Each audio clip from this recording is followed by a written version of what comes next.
ગુજરાત કોંગ્રેસ દ્વારા ચાલી રહેલી જન આક્રોશ યાત્રા સિદ્ધપુર ખાતે આવી પહોંચી ત્યારે કોંગ્રેસ અધ્યક્ષ અમિત ચાવડાએ ભારતીય જનતા પાર્ટી ઉપર આસ્થા અને ઇતિહાસને ભૂંસવાનો પ્રયત્ન કરી રહ્યા હોવાનો આરોપ મૂક્યો। સિદ્ધપુરના સ્થાનિક લોકોએ કોંગ્રેસ નેતાઓને રજૂઆત કરી હતી અને પછી તે રજૂઆત સાંભળીને અમિત ચાવડાએ ભાજપને આડે હાથ લીધી હતી। શું છે આખો મામલો, વિગતે વાત કરીએ। નમસ્કાર, હું છું રિયાઝ, સ્વરાજમાં આપનું સ્વાગત છે। સરસ્વતી નદીના કિનારે આવેલો ઐતિહાસિક માધુ પાવડિયા ઘાટ સદીઓની આસ્થા અને ઇતિહાસનું પ્રતીક છે। આમ પણ સિદ્ધપુર એ માતૃગયા તીર્થ તરીકે ઓળખાય છે, પરંતુ માધુ પાવડિયા ઘાટનું નામ બદલી હીરાબા સરોવર રાખીને નવી તકતી લગાવવામાં આવી છે અને સમગ્ર ઇતિહાસને ભૂંસવાનો પ્રયત્ન કરાઈ રહ્યો છે તેવું જાણવા મળ્યું છે। અને આ ઘટનાને કારણે સિદ્ધપુરના સ્થાનિક લોકો તથા બ્રહ્મ સમાજમાં ભારે અસંતોષ છે તેવું જાણવા મળે છે।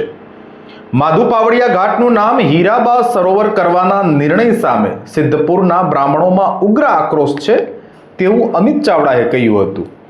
જન આક્રોશ યાત્રા દરમિયાન સિદ્ધપુરના બ્રાહ્મણ સમાજના અગ્રણીઓએ ગુજરાત પ્રદેશ કોંગ્રેસ પ્રમુખ અમિત ચાવડા સાથે મુલાકાત કરી। તેમણે માધુ પાવડિયા ઘાટનું નામ બદલી હીરાબા સરોવર કરવા અંગે નારાજગી વ્યક્ત કરી અને આગામી સમયમાં લડત લડવાની તૈયારી દર્શાવી હતી। શું બોલ્યા કોંગ્રેસ અધ્યક્ષ અમિત ચાવડા, પહેલા તો એ સાંભળો। પવિત્ર તીર્થધામ સિદ્ધપુર ખાતે જન આક્રોશ યાત્રા પહોંચી છે અને આપ સૌ જોઈ શકો છો એમ સિદ્ધપુરના તમામ નાગરિકો, બ્રહ્મ સમાજના તમામ આગેવાનો અને કોંગ્રેસના કાર્યકરો દ્વારા અહીં ઉમળકાભેર સ્વાગત થયું છે। સાથે સાથે પવિત્ર સરસ્વતી નદી, જે કુમારિકા નદી તરીકે ઓળખાય, અને આ જે માધુ પાવડિયા ઘાટ હતો કે જ્યાં દર કારતક મહિનામાં લાખોની કરોડો લોકો માતૃ તર્પણ માટે અહીંયા આવે છે અને ખૂબ આસ્થા શ્રદ્ધા સાથે અહીંયા વિધિ વિધાન કરાવી અને પોતાના માતૃઓના તર્પણ માટે પ્રાર્થના કરે છે। આખા શહેર, આખા ગુજરાત, આખા દેશને વિશ્વના લોકોની ભાવનાઓ અહીંયા સરસ્વતી નદીના માધુ પાવડિયા ઘાટ સાથે જોડાયેલી છે અને આજથી નહીં, સદીઓથી જોડાયેલી છે। ત્યારે જ કેટલાક રાજકીય લોકો પોતાના વાહવાહી કરાવવા માટે, વહાલા દેખાવા માટે, અને આ જે સત્તામાં બેઠેલા લોકો છે એ જૂની સંસ્કૃતિ, જૂનો ઇતિહાસ ભૂસીને પોતાના નામે ભવિષ્યમાં ઇતિહાસ બને એવા સપના જોવે છે અને એના જ કારણે માધુ પાવડિયાનો આ જે વિશ્વવિખ્યાત જે આ જગ્યા છે એમાં તમે જોઈ શકો છો કે માતા હીરાબા સરોવરનું નામ આપી તકતી બનાવી અને આખી ઇતિહાસને ભૂસવાનો પ્રયત્ન કરે છે। એની સામે આખા શહેરના લોકોમાં ખૂબ આક્રોશ છે।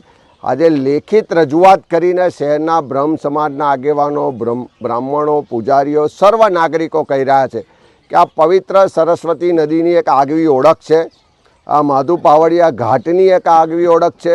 ભગવાન અહીંયાથી જ પ્રગટ થયા એવી સૌની શ્રદ્ધા સાથે જોડાયેલી જગ્યામાં જે નામકરણ કરીને લોકોની ભાવનાઓને ઠેસ પહોંચાડી છે। આ ભાજપની સરકાર અમદાવાદમાં પણ મોટેરા સ્ટેડિયમ પર સરદાર વલ્લભભાઈ પટેલનું નામ હોય એના પર કૂચડો મારી અને નામની ખેવનાવાળા નરેન્દ્ર મોદીનું નામ લખે છે। અહીંયા આગળ આખા વિશ્વના હિન્દુ સમાજની જે ભાવના જોડાયેલી છે, આસ્થા જોડાયેલી છે, જે સંસ્કૃતિ અને ઇતિહાસ છે, એવા માધુ પાવડિયા આ ઘાટના નામ પર કૂચડો મારી અને માતા હીરાબાનું નામ લખવામાં આવે છે। એટલે પોતાના નામની ઘેલછામાં લોકોની શ્રદ્ધા, લોકોની આસ્થા, ઇતિહાસ બદલવા નીકળેલા લોકોને, ભાજપની સરકારને અમે કહેવા માગીએ છીએ કે ધીમે ધીમે આ લોકોની રજૂઆત આક્રોશમાં પરિવર્તિત થઈ રહી છે। એક સમય એવો પણ આવશે કે જો સરકાર આવો ઇતિહાસ બદલવાનો પ્રયત્ન કરશે, સરદાર સાહેબના નામ પર કૂચડો મારવાનો પ્રયત્ન થશે, આ ઘાટના નામ પર કૂચડો મારવાનો પ્રયત્ન થશે, તો લોકો પણ તકતીઓ ઉખેડ નાખતા વાર નહીં લાગે। સમય આવશે ત્યારે લોકો પણ તમારા નામ પર કૂચડા મારીને જે ઇતિહાસ છે, જે સંસ્કૃતિ છે, જે આસ્થા છે, ધર્મ છે, એને ફરી પ્રસ્થાપિત કરશે।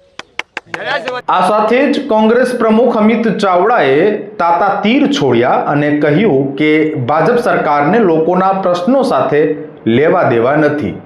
અમદાવાદમાં પણ સરદાર વલ્લભભાઈ પટેલના નામના સ્ટેડિયમ પર કૂચડો મારી નરેન્દ્ર મોદીનું નામ લખ્યું અને હવે સિદ્ધપુરમાં માધુ પાવડિયા ઘાટના નામ પર કૂચડો મારી હીરાબાનું નામ લખવામાં આવ્યું છે.